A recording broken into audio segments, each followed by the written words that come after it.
Happy Friday, boys and girls. My name is Jeffery Scott Mitchell, coming to you on this glorious, beautiful Friday. Live on Memorex, default route, default location. As the weather is probably 10 degrees warmer than it was yesterday, warmer, brighter, sunnier. So it just feels like a more energetic, more quote unquote happy day. And it's Friday.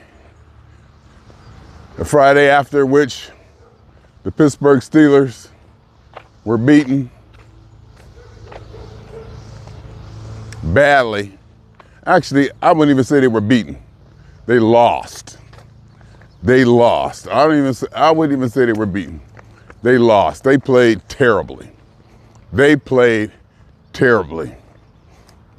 And the game started off with them against the Cincinnati Bengals in Cincinnati, with them dominating. Maybe the first half quarter. It was atrocious how bad Cincinnati was playing. They couldn't get any rush on Aaron Rodgers. There was time he was standing out there back to pass 4-5 seconds. I'm probably exaggerating, but with nobody around him. We were running the ball at will, moved right down the field, scored a touchdown, stopped them on 3 and out. When they got the ball back, we were just dominating. Then all of a sudden it just switched. It just changed. It did the momentum or something just changed. And it got to a point we couldn't stop Cincinnati. Our defense, which is like the highest paid defense in the league, superstars here, superstars there, well, stars, let's not call them superstars. Ex-MVP stars that they went out and got, we're just getting ripped. Completely just ripped apart. We couldn't stop them. And then towards the end of the game, they couldn't stop us. Both offenses were just going up and down the field. But it just started off like we were just so dominant. We were killing them. They looked terrible. They looked like something was wrong. I mean, it was just, you could just look at it, watch the game. I may have never seen a team look so JV in my life. This time I like to call it junior varsity and not varsity.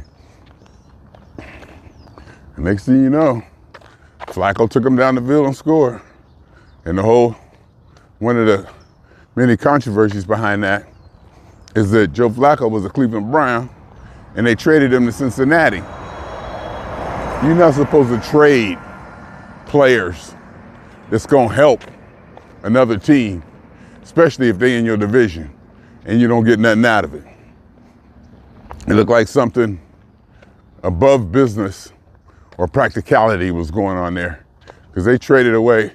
Flacco had like a couple bad games with Cleveland. He's like a 41-year-old quarterback. He's like one of the oldest quarterbacks in the league, along with Aaron Rodgers, our quarterback, 40-something. And he had a bad day. They traded him to a division rival, to somebody in the same division, who just happened to be coming up to play Pittsburgh. And they started him. And he killed us for like 4 touchdowns and 340 yards. And the thing here is, this is not the first time I've sat and watched the Pittsburgh Steelers do this. And I was also thinking, I'm pretty sure every team, well, I'm not pretty sure. I think possibly every team goes through this, where they lose games they should win, or they look horrible on this day or that day. It's a known thing that the Pittsburgh Steelers, on a short week, especially in the Tomlin era, Mike Tomlin is the head coach of the Steelers. During the Tomlin era, they're like 0-6 or something like that. Pittsburgh does not usually win these games in history. Short week, playing on Thursday. You play Sunday, you got to turn around and play Thursday night. Everybody watching the lights, whatever you call it. And against a divisional opponent, there is some kind of voodoo or mystique on the Steelers about that. But the way they came out, I watched the game, we were just killing them. I mean, it might have been in the first half of the first quarter. Really, maybe just the first quarter, we were just killing them. The next thing you know, they scored a touchdown. And then when I got a field goal, scored another touchdown, I'm like, oh my God. And then it got to the point we couldn't stop them. Chase Brown ran for 100 yards. which I can't be mad at because I had him on my fantasy team. It was Boswell was kicking field goals and we weren't scoring touchdowns. I ain't mad because I had him on my fantasy team. I picked him up. I'm just saying. And it's like I was posting on Facebook. Oh, they look terrible. Oh my God. Yeah, Cincinnati look terrible. Next thing I know, I'm like who? I forgot about my football team. Been a Steelers fan for 53 years and forgot. Just that quick, how my team can do you in the blink of an eye. You just like forget. But even after that, because when my Steelers lose, I'm sad. I mean, I'm not like depressed, ready to jump off a bridge or nothing, but I usually got to take a nap. If it's Sunday and Pittsburgh lose, I take a nap. Because I just got to sleep it off. And of course, there's probably food involved or whatnot. So, relaxing Sunday. Okay, I might take a nap even if they win. On Sunday after the game. Games come on at 10 a.m. So they're usually over by 12:30, 1 o'clock, which is still early. Get a nap in, you know.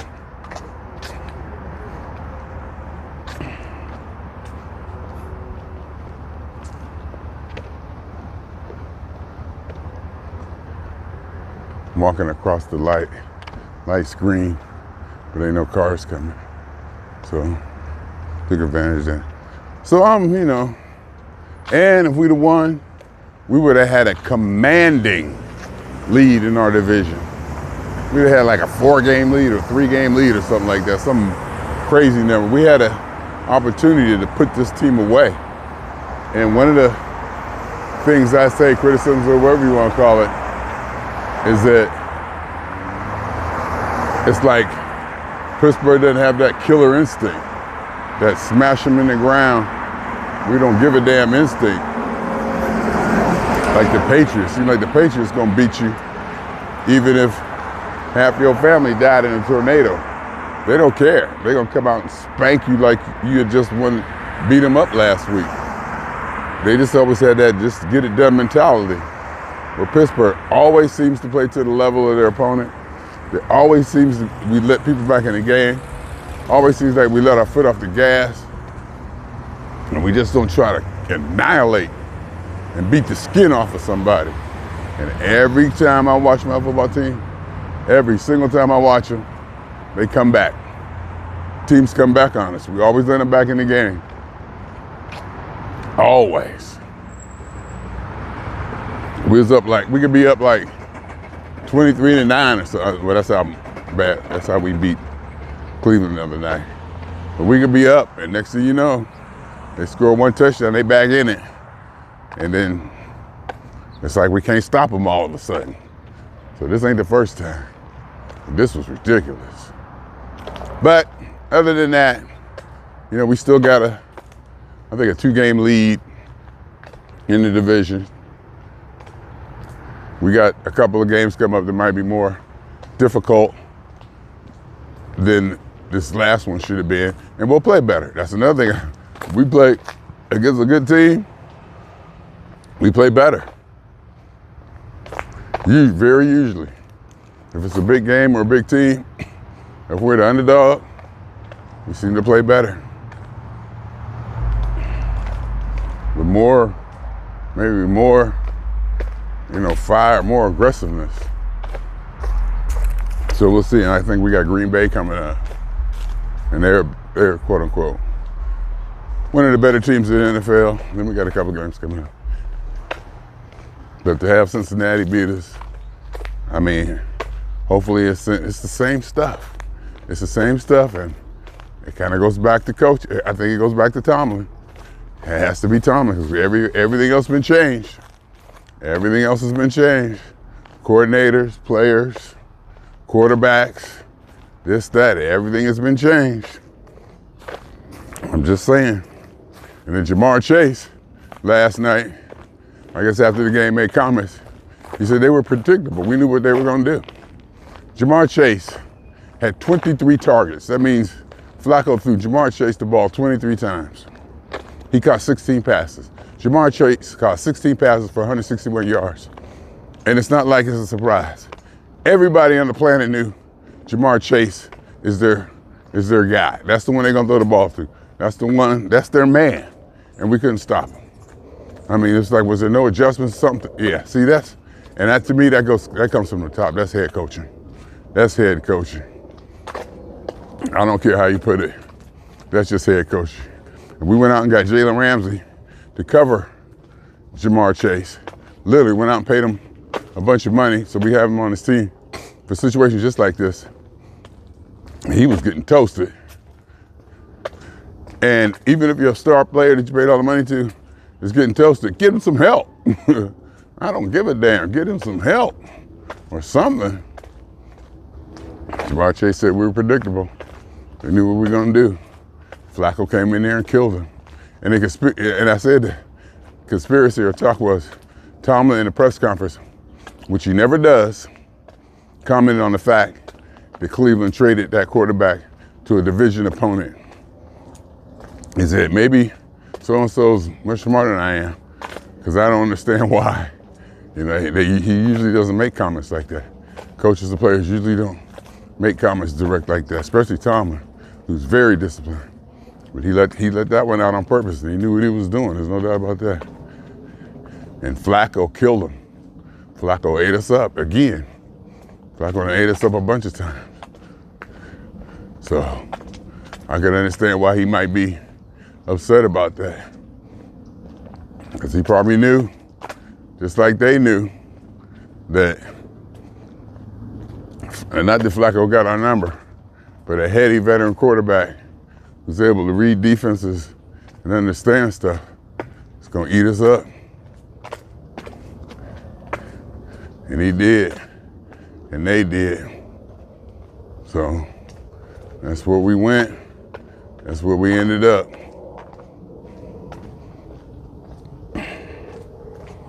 But it's still, again, a happy Friday. It's a beautiful day, as you probably can see. Now, it's beautiful. Well, if I face this way, you can't see it. If I face this way, you can see it. See how beautiful it is out here? It's beautiful, not a cloud in the sky. Not that clouds matter. Clouds are almost an asset out here in California, actually, if you ask me. When they have clouds make it. See, now I'm facing the glare, so I'll flip it back. So it's a beautiful day. And this morning, I woke up and I got an ad from Steinberg. Steinberg is a company under the Yamaha music umbrella that makes DAW, digital audio workstation application software, you know, that you can make music in on the computer and you can record with, called Cubase.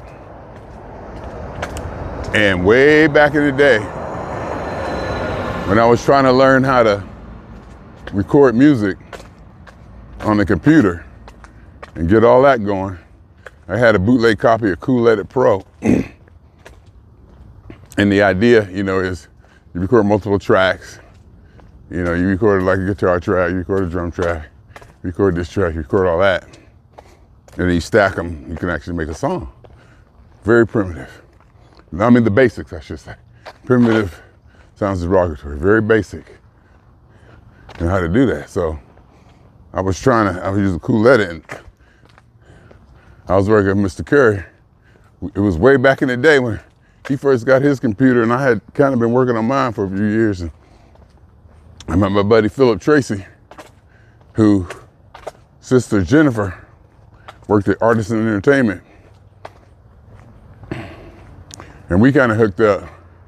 And he knew a little bit about, he's the one who introduced us to Cool Edit Pro. And he showed me how to do this and hook that up and do that. And that's how I learned there. And so I had Cool Edit Pro on my computer, and I would try to plug instruments directly into the computer.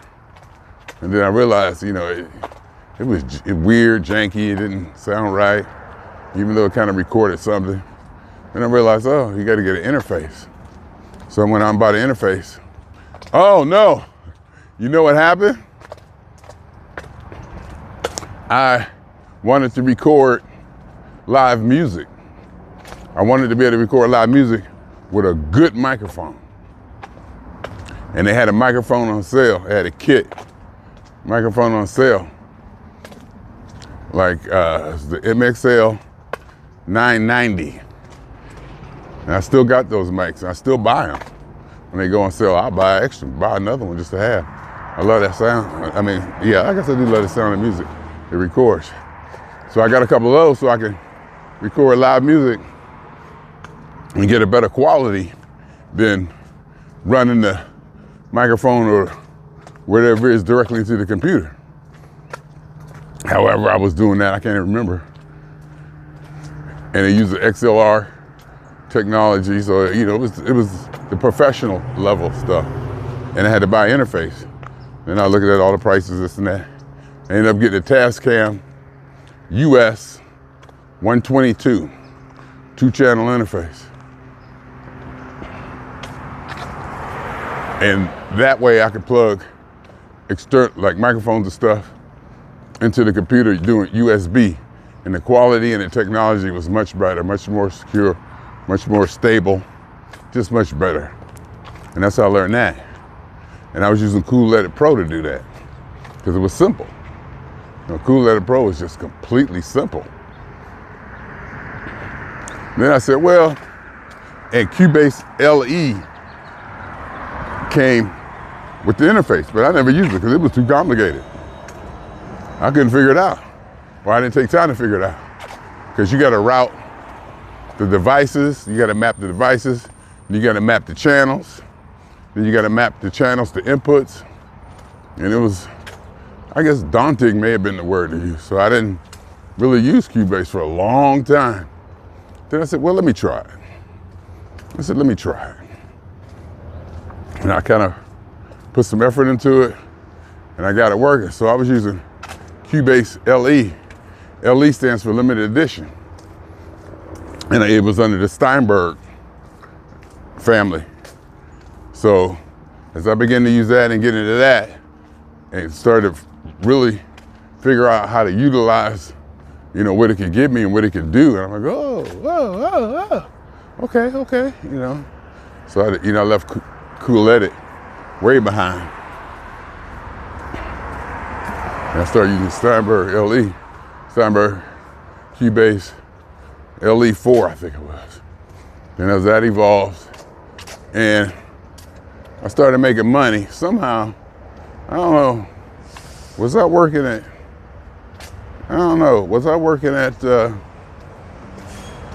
where I'm working at now, making all this money? Because to buy the full product of Cubase, I definitely was working where I'm working now, I remember. Because the full version, the pro version, not the limited version, the pro version that the professionals use, you know, the version just right up there with the Final Cut Pros and the, what is the one, the other Mac one? Final Cut, I think, video. And there's Logic and this and that. I forget what the Apple one was, the Mac one. Pro Tools. Pro Tools, I think it is, yeah. So, you know, it was right at that level. And I was just getting into it. I mean, you know, I was still a beginner. When I went out, spent $400-500. I was able to spend $400-500 on that product. You know, because I had pretty much figured out Cubase LE, and I had it going. I was very comfortable with it. Almost, I ain't gonna say too comfortable, but you know, I was ready to take it to another level, because I felt I pretty much, you know, had that technology down. So I went in and bought I think I bought Cubase Artist at first, and I did the 30-day trial, and this and that. Then I went ahead and bought Pro. Spent like $400. No, I upgraded. I might have upgraded from Artist to Pro or something like that, but I got the Pro. I think I might have been like Pro 8, Pro 9, but now I'm up at Cubase Pro 14, and each of those upgrades cost about $100. You get them when they come out. So I've been keeping my stuff up to date, even though I don't use it nowhere near enough. So now I'm using Cubase Pro 14. You know, I got the latest. I ended up buying their library, their sound library called Halion. And I'm up to Halion 7. I think I bought it at 5 or something. I think I bought it at 5 and bought 6, upgraded. You know, where you get sound libraries, clips, drums, this and that. And you actually get files or MIDI loops that you can, you know, tie to instruments. The MIDI loops, you just pair them to instruments that you get in Cubase Pro, or you can buy extra instruments, you know. And it runs and plays the instrument. I learned all that. So now I'm Cubase Pro. I can do some pretty good stuff. I definitely, you know it a little bit. I don't know how much I know compared to, you know, other people or what's out there. You know, I might be doing, you know, level work. My level of work in Steinberg Cubase might be, you know, pretty high level. I wouldn't know. I got nothing to compare it against. You know, I just know what I can do and what I figured out and how I figured it out. Kind of like unsupervised play, where you just figure things out yourself. And you don't go by the standard tutorial or procedure or processes that everybody else goes through. You figure out, you know, your own way. And sometimes, more than once, I'm like, hey, you know, I think I like my way better. Even my recording, especially my recording style. I don't record it traditionally. People come over, the pros who used to doing it a certain way. That's not how we do it here. That's not how we do it here. I just put the track on and you play. One of the main things I always say, you ain't got to play it right the whole song. You just got to play it right once. I'll go find it and make it work. So just, you know, I tell musicians, come here, just flow. You're all on separate tracks. You can't mess up the recording because I can, you know, cut you out, bring you back in when you did it right or did it good or did it where it fits. So, you know, just we come in, everybody sit down, record, play together, flow. You know, one time, Barry Schneider, somebody said, take it to the top. There is no top. There is no top, you just play. You know, and I do all that. I do all that later. I just want you to find a groove and lay in it and capture that. That's what I'm trying to capture, moments, basically. I'm trying to capture moments more than music. Moments of music, vibes, energies that, you know, basically, one thing I can say is, you know, in the marketing standpoint of it, it can't be duplicated. That time and space, Mello and Tony and Mark and Charlie Lake and Larry Jazz and all them be over there doing it. That moment only is gonna happen once. Like when she did This Song Has No Meaning. I heard that line, she said, this song has no meaning. I was like, oh. And I had a mic. You know, I'm not a singer, but I can get it close enough. So I just kept saying, this song has no meaning. I just kept saying it. And I knew somebody was gonna pick up on it. Charlie Lake picked up on it. He got a voice, he can sing. And it was just beautiful. This song has no meaning. And the style I come from, we could repeat that shit 100,000 times over and over and over. Stay right there, just keep saying it. This song has no meaning. And you know, then Mello was ad-libbing over that. And that moment will never happen again. Yeah. And that's what I want to capture and market. that's the kind of stuff I'm looking for. And every now and then, you put a song together that, traditional sounding song that has like, 3.5 minutes, a beginning and the end, a crescendo, But that's not really what I'm shooting for. I'm shooting for that moment, that vibe, when it all comes together, and Mark solo and Charlie Lake on the guitar and the bass, and the drums are programmed, so the drums are not going to change. I can change the drums later in post-production. I can put like runs and breaks and what's it called when you go crashes or whatever it's called, I forget, when you changes or whatever in there later. I can even manipulate the notes and stuff they play. Make them shorter, longer, stretch them out, transition them to give them a little bit of nuance. They can play the same, I can take the same measure. I guess I'm using the right word, I don't know, I ain't gonna lie. I use the same measure of notes that they play and change it, nuance it, so it sounds a little different each time. Just add stuff to it, do out to it, so. But that moment, this song has no meaning. Like when she said, Harry Mark got together and they did Rainbow Child. Oh my God, I'm sitting in my living room. Oh my God, I remember they was all over the house. For whatever reason, the jazz was there, Market. We came and put it together. So I even think Zelda was there. I don't know why Zelda was there. Zelda was there, she had cooked or something. We had food, just lay out, record, had all my cameras going, and just let them go. And just vibe out. Every now and then I'll cut the lights out or Mello cut the lights out to get that, kind of mood in the room, everybody got their own station. The only thing about that though, is we need to use headphones. When we don't use headphones, you get a lot of the music spilling over in the Mello's microphone. And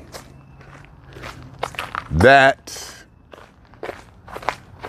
I'm gonna have to eliminate. Try to, or at least reduce it. You're supposed to put it in another room, but you can't put Mello in a room by herself. No, Mello's not that type of person.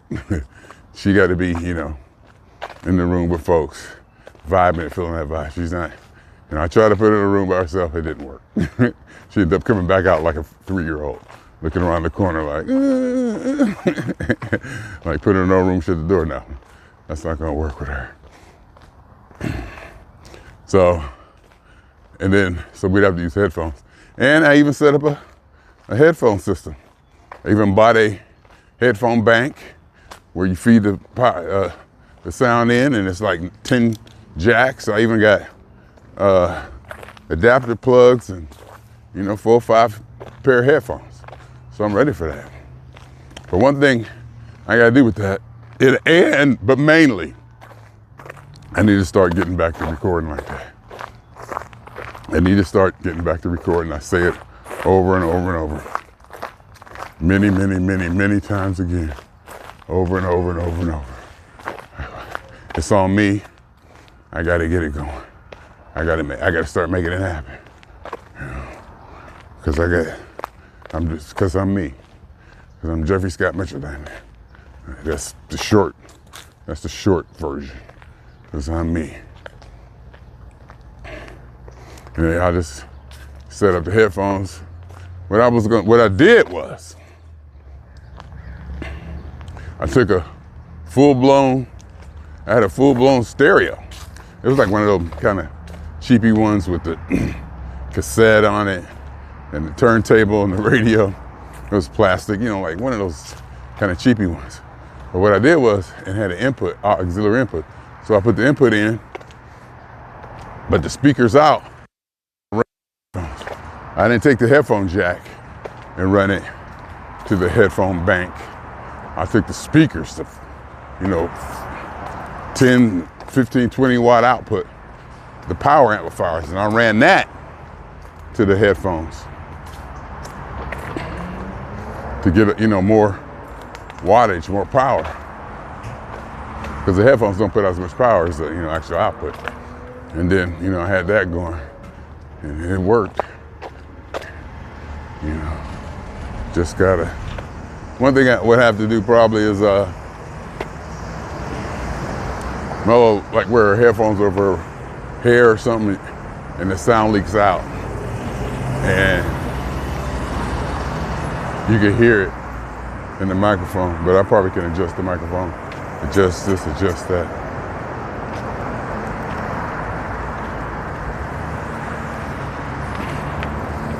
So that their vocals are much more cleaner. Because if you pick up the background music that's playing, you almost can't move those vocals to anywhere else. It's kind of hard to move them or stack them because they're playing the same. You hear the same music in the back. You hear the music in the background, and it'll clash with the music that you adjusted the verse to. But all that'll be fun to play with. But I say that to say, I told that whole long story just to say that today is a happy Friday, because I woke up and I looked at my email and Steinberg has released a vocal package. It's supposed to have like 11.3 gigabytes of vocals, all different kinds of genres, different people, this, that. But these are samples, people singing stuff. And samples are cool if you can get it, to do what you want it to do. Samples are cool, but, we'll go to the next thing. And I looked up at it and it said 14,000 to be, so it's a big time.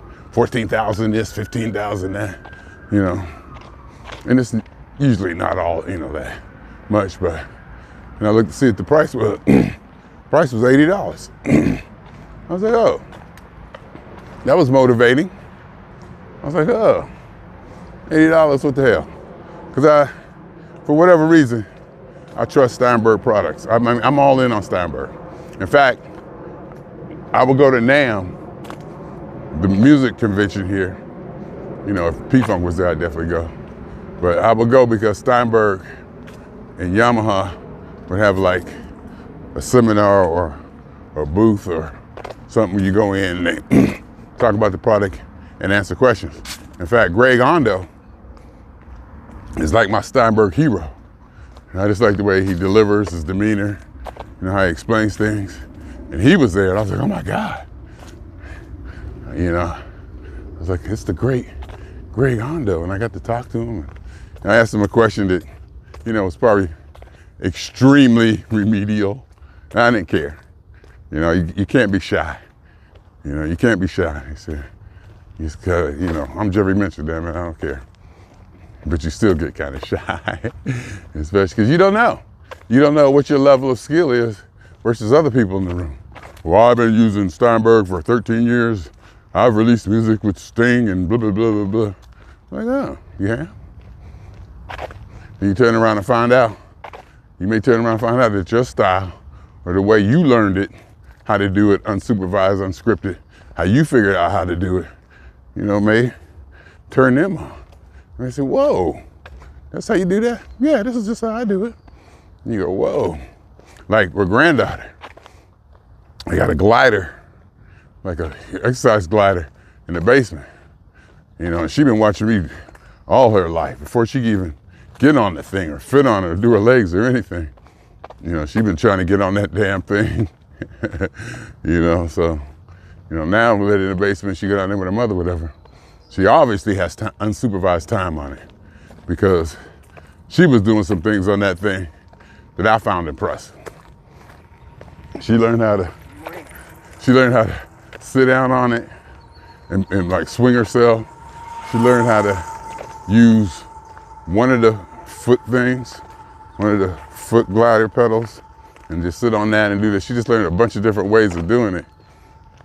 And I thought it was cool. I was like, oh, that's unsupervised play, where you let the people figure it out themselves and they develop new ways of doing it, through their own creativity. I was like, look at you. And I was like doing my laps in the basement, and every time I came around, I recorded her, you know. And she was doing a different move every time. I was like, look at you, kind of going kind of fast too. Kind of, you know, you're doing it. And I was like, okay. You know, so you never know, you never know. Especially, like I said, with my style of recording, it was obviously unprecedented. But one person said, or pointed out, this is not a recording session, it's a recording jam session. And I was like, okay, I can go with that. That's fair enough. I can live with that, you know. A recorded jam session. But I think it's not really a jam session but it might be, it might be. In fact, I could probably even market it as a jam session with the date and the players. And that's what you're purchasing. You're purchasing that experience that day. And that way, every time we get together, we sell. We on Jeffery, I call it we, W-E exclamation point, on Jeffery TV.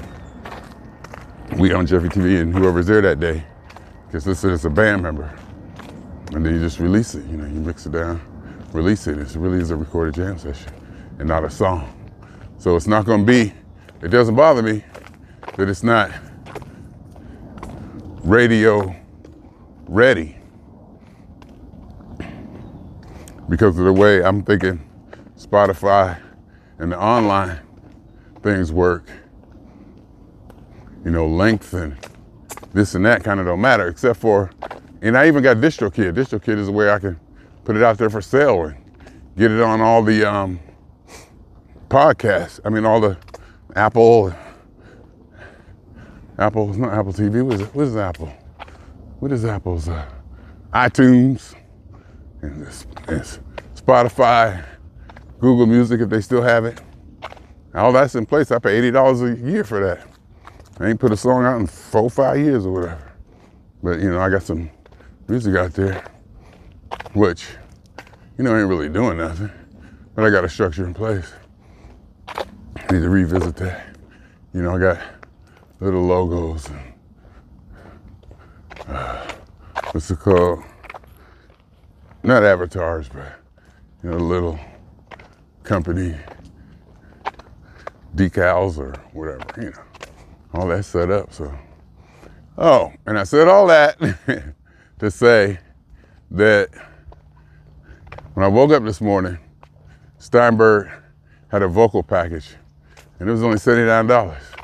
I'm like, oh, you know, I might go ahead and spend some money because it seems like it's been a while since I bought myself something like that. Treated myself something like that. It's only $80. And I want to see what they can do. I got other vocal libraries. This vocal library is already built in to my package.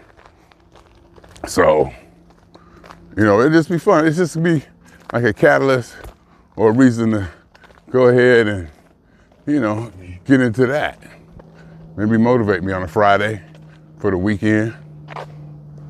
You know, I'll get 2 days off. And maybe I'll probably be lazy. I'll probably do this, I'll probably do that. But, you know, that'd be fun to play with. And give me a reason to get the music out, you know, and start playing with it again. Maybe get back into it. Because I realized that some of the things that you use or some of the things that motivate you may not be practical, but as long as they motivate you, it may not even make sense to do this or that. And it probably doesn't even matter if you spent X amount of dollars on something. It really technically doesn't help you in the process, but the fact that you just spent some money and feel like you want to use it and do this and do that can get you motivated and started to do something. Let's see, I didn't talk to myself, I'm gonna go ahead and buy that vocal library, see what I got out of it. And I can take those vocals and put it on top of music that I already got. And the whole thing behind that too is to eliminate needing singers. I can do everything myself. And you may remember how much I talk about factoring everybody out of my projects, only me. I want total and full control of my creativity. I don't want anybody to say, oh no, don't put that out. I don't like the way I look there. I don't like the way I sound there. Don't put that out.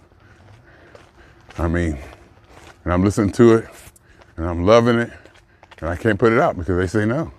I said, all right, we ain't gonna go through this no more. And I found, a long time ago, I found different vocal apps and packages that actually, you could create custom vocals. You can actually put the words in like E-I-O, put we the, I am home or whatever, you know. Put the vocals in it, type it in and it'll play. And you can adjust, you know, that voice like that. I had about a couple of those. One was a subscription and it was kind of pricey. So it sounded like that. It was like a yearly subscription, I said no. And then I found another one, Dreamtonics Synthesizer V, and I bought that one. It's not a subscription. And it just got upgraded not too long ago to a Synthesizer V Pro version 2 or something. And it's $49. So I might buy those this weekend. That'd be my fun. You know, spend like what? $80 and $50, $130, which is nothing. And have something to play with. And may catalyst me, you know, motivate me to get back into, you know, doing some music, putting some vocals on music. You know, set my cameras up, talk to the cameras, you know, making little podcasts or clips I can post, and I love that. Utilizing my technology in my house, by myself, with total control over creativity. Not that the people in my circle who I record with have ever said, don't put that out. I mean, that might have been that too drastic. I'm sure somebody might have said something like that. But something along those lines to where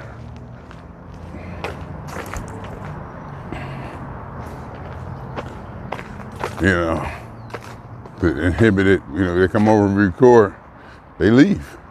And it's mine. It's ours, actually. It's mine. I possess it, but it's ours. I like the way Charlie Lake put it. Whoever's in the room at the time to create, you just split any profits down to everybody who was there. That way it ain't no, I did this. Because I'm really not worried about the money. You know, right now I'm not worried about the money. Because I'm like, how do you make money in this industry anyway? You know, I think musicians who do this for real still trying to figure that out. You know, how do you make money making music anyhow? Nobody buys CDs no more. Everything is digital. So that basically means it's free. And with software out there now, you can record. So if you can listen to it, you can record it. Just like we used to record off the radio. So, you know, I don't understand how people gonna make money off of music unless your music becomes so popular or becomes a thing. That's why I look to create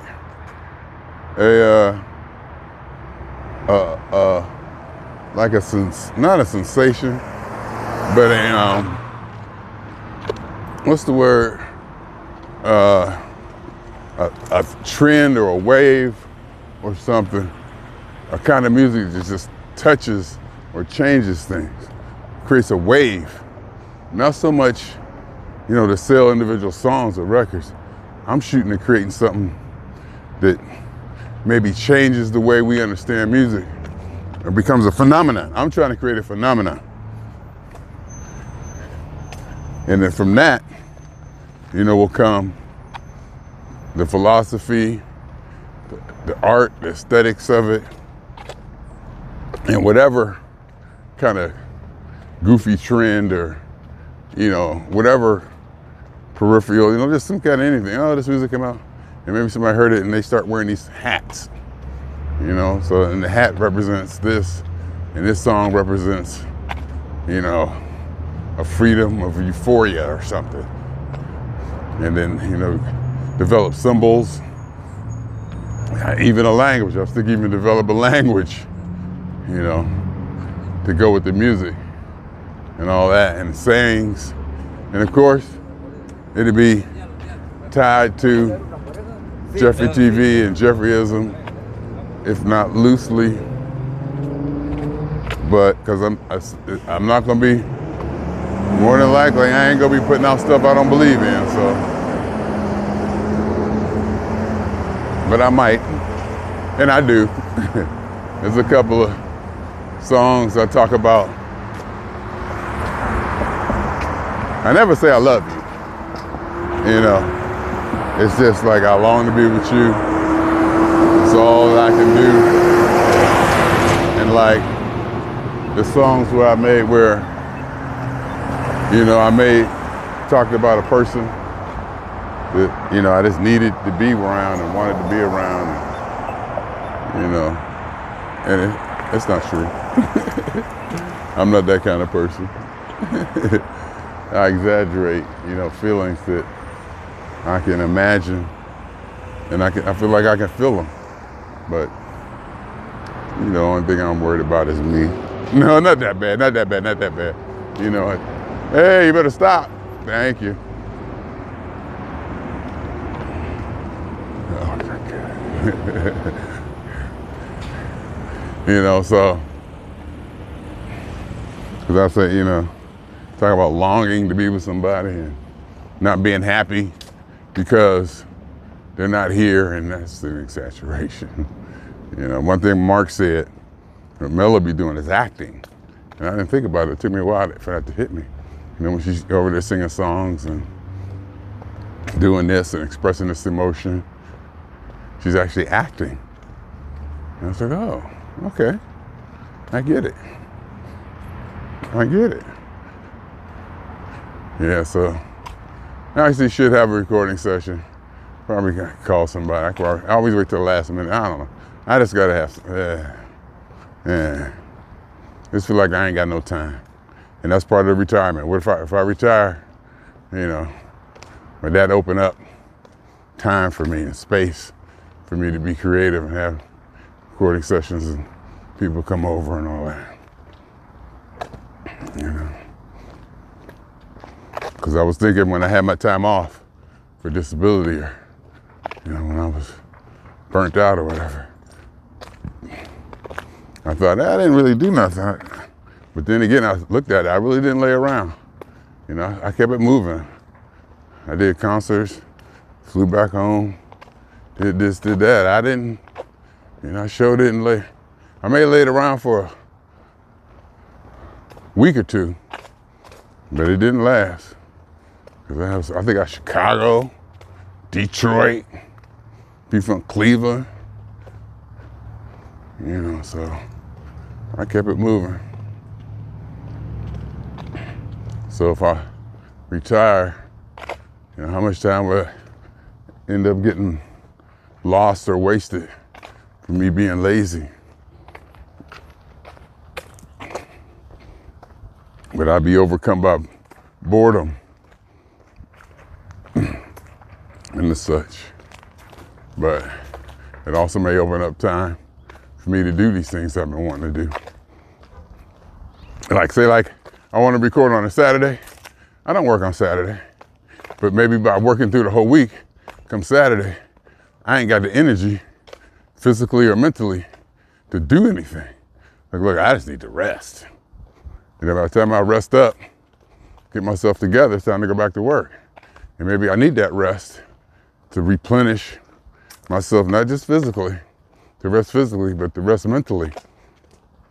So I can go back and do my job. And if I retire, maybe I'll have that energy in that space to continue. So that's a consideration. Retire at 65. Do what I got to do, and eventually maybe retire to Pittsburgh or Youngstown or someplace cheaper than California, where I'm paying $1,900 a month. And if I need to, do I need to be here? Now see, if I'm recording, all the musicians are here. But also, what I wanted to do and would do, is if I go to Pittsburgh, Cleveland, whatever, is put, like, put a ad in Craigslist or whatever, saying, doing a funk band. I'm Jeffery Pure Funk Venture from the LA Magazine. Look us up. I'm trying to put together people who want to get together and jam. And we'll go through all of that. About people say, don't release it. I have them sign something. They come over, we get all that technical. I'll say I'm signing something. Or not. You sign it, oh, you don't? Bye. It was nice. So, maybe I'll write something up. All music recorded here at Jeffery TV is the sole, as at Jeffery TV, Jeffery Scott Mitchell is the primary owner of the music. Any music played by any individual is also owner. Jeffery Mitchell can do whatever he wants to with the music without restriction. And stuff like that. Just make it as Jeffrey-centric as possible. People take it or leave it. If too many people say, no, I'm not doing that, then you adjust it. But you also say, any profits made from this music will be divided up amongst the people who are in the room. Any sales or distribution, any conversations that's gotten from the music that way, profits will be divided. But basically, we're just doing this for fun. And, I'm gonna have creative, control of the music. Put it out, put it this way. Let them know if I put it out, I'll put their name on it. They played that part. And if I do it and I forget, just let me know. I'll make adjustments. Because I will make mistakes sometimes. Start that in Pittsburgh. Say, hey, come on over. See what you got. What do you play? Well, I play bass and guitar. You're in a band, you play with anybody. Either way, you play P-Funk. Do you know this? Do you know that? That's basically what I want to do. And even get a rehearsal studio or spot. Take my stuff over there. It's not that much. You think about it. It's really not that much to move. Take my speakers. I have to take a PA, I guess, if the rehearsal space don't have one. And just take my laptop and my interface and boom, boom, that's it. And we go at it. Don't even probably got to take the good one. Don't even probably got to take, I could probably take the older interface because I ain't doing nothing fancy. Plug it up. Take my camera, pay what, 35, 50 bucks an hour. And then eventually as I get to know them and trust the cats, let them come to the house or the condo or whatever. Build that on the Pittsburgh. I was like, can't call it, I was thinking about calling it LA Maggots, but I couldn't, I guess I can't call them LA Maggots because LA part in it. Probably got to think of something, a name, and I guess, now that I think about it, it would probably be, it could still be under We on Jeffery TV, because I want to have my name in it somehow, blatantly. And I guess it could be We on Jeffery TV. We East or something. We Pittsburgh. Or Pittsburgh We on Jeffery TV. Cleveland We on Jeffery TV. Youngstown We on Jeffery TV. Hey, I gotta, because we be them. Something along those lines like that. But anyway, so we'll see. Get home tonight. Get up, do this job, do my 8 hours. And while I'm at work, I'll probably order these products and download them. I think the speakers and the interfaces are all still turned on. I had it on just for a few days now.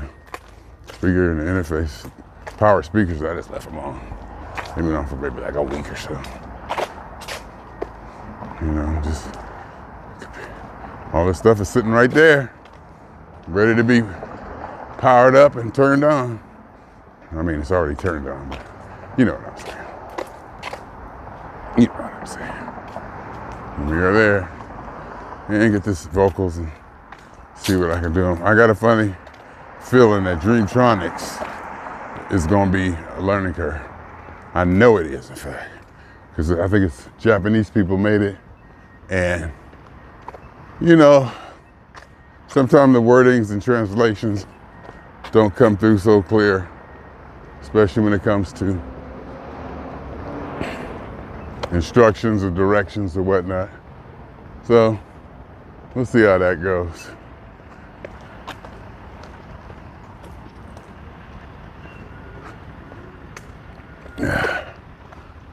But, because it took me a while to get the first version I got of it together, to really get it down and figure it out.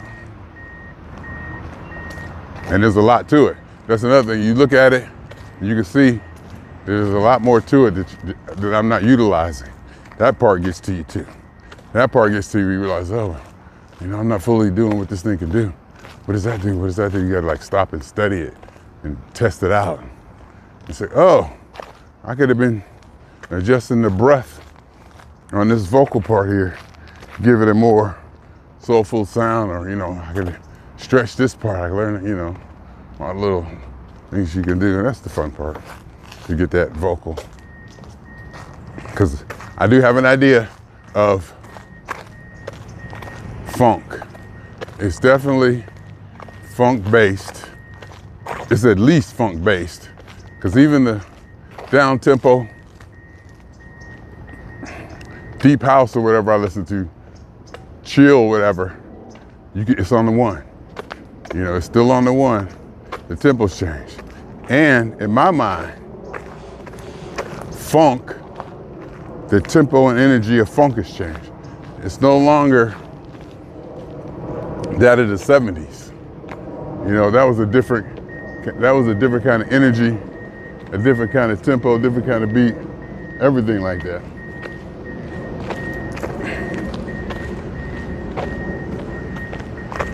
Because I listen to it now, Need Even Flashlight, they still touch me, but they feel outdated. The energy, and maybe it's my age, maybe me getting older, maybe me adjusting. But I feel like the music, that moves me. Like I said, I listen to down-tempo, deep house or whatever, kind of a chill, kind of ethereal music. I don't know how to call it. That's the music I listen to. And it resonates with me, and it adjusts my energy, but not too much. It's not too distracting. That's why I can't listen to P-Funk. It's just too distracting. P-Funk is on, that's where all my attention is going. There is no having P-Funk on in the background and working. It just don't work that way. So,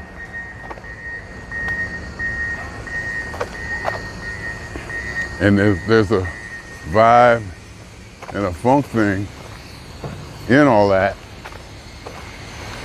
I can feel, where it definitely don't sound like Flashlight, don't sound like no DD, no Theme to the Black Hole, it doesn't sound anything like that. But the essence and the feel of it, I think, comes across. I think the essence and the feel of it, of funk, and of what I feel is funk, comes across, even though the tempo and the energy might be different.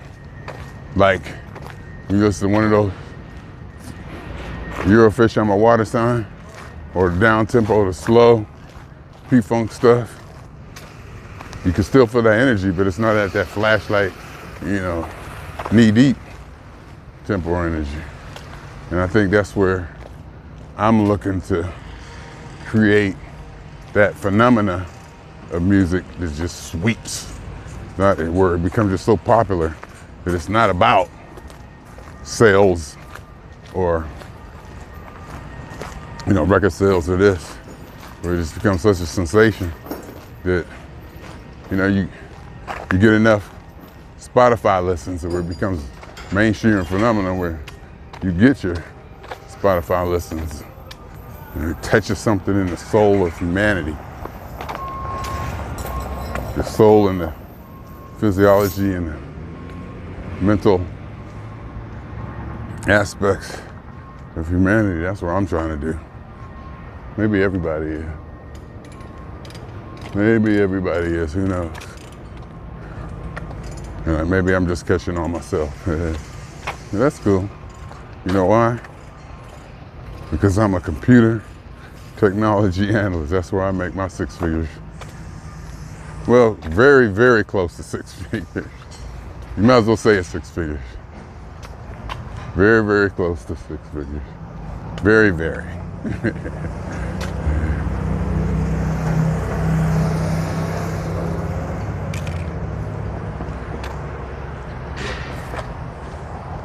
That's what I do. I'm just doing this music stuff on the side. And to be honest with you, a lot of it is showing off and bragging that I can do this and do that, and I'm not even a musician. I can create this, I created that. And I'm not studied. Haven't done this, I haven't done that. And some of it is definitely showing off. Say, look, this is how I do this. I think it sounds pretty good. This is how easy this was. Duh. I imagine some of the older heads going, but you didn't do this, you didn't learn that. You didn't play it, you didn't,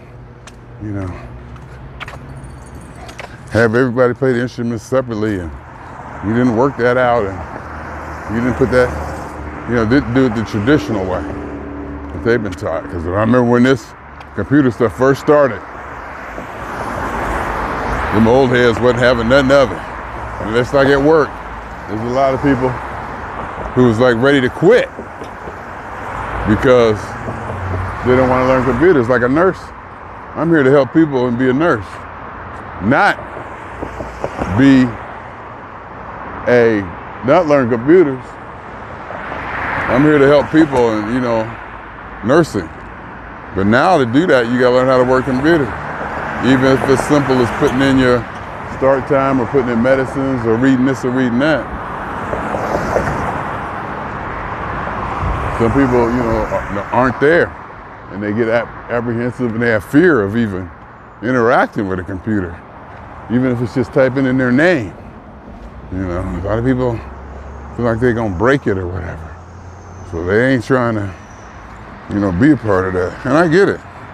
There's a lot of musicians like that too, who had not a fear, but they wasn't liking the computer thing because they didn't know it and had to relearn something. Anyway, swinging on y'all 2 times. For me and for the phone. And for every elementary particle that has ever existed in any atom, in this or in any universe that ever was, is, or will be. The totality of it all, a theory of universe. Hypothesis of all as one. My name is Jeffrey Scott Mitchell.